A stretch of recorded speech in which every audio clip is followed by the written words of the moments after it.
Biləsuvarın idman ocağı olan mərkəzi stadion bərbad vəziyyətdədir.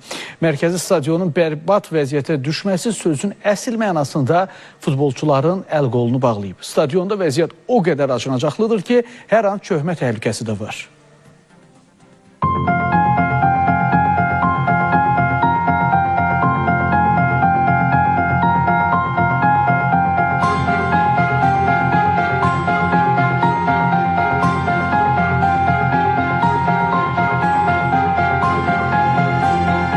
Stadionun ot örtüyü sıradan çıxıb, oturacaqlar sınıb, meydançanın yardımçı binası əlverişsiz vəziyyətdədir. 1998-ci ildə istifadəyə verilən mərkəzi stadion tikildiyi gündən bugünə kimi baxımsız qalıb. Burada müxtəlif yarışlar, rayon səviyyəli tədbirlər, hətta bayram konsertləri belə təşkil edilib. Texniki avadanlıqları almışıq, məsələn, yığmağa yer yoxdur, məcbur rəzvalka edirik. Bunları özümüz düzəltmişik əlimizdən gələni.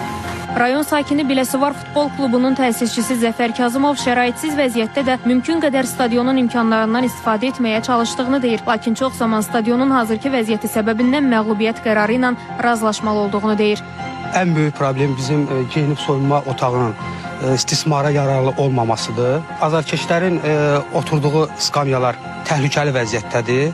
Hətta bizə o barədə dəfələrlə xəbərdarlıq da oldu ki, azarkeşi buraxmayın stadiona, çünki təhlükəli vəziyyətdə hər an çökə bilər.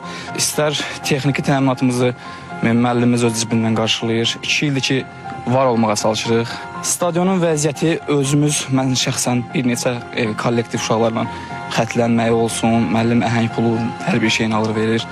Klubun şəxsi imkanları əvvəl-axır tükənəcək. Biz də ailəti qurumlardan olsun, Gənclər və İdman Nazirliyindən kömək göstəririk. Şərait yoxdur.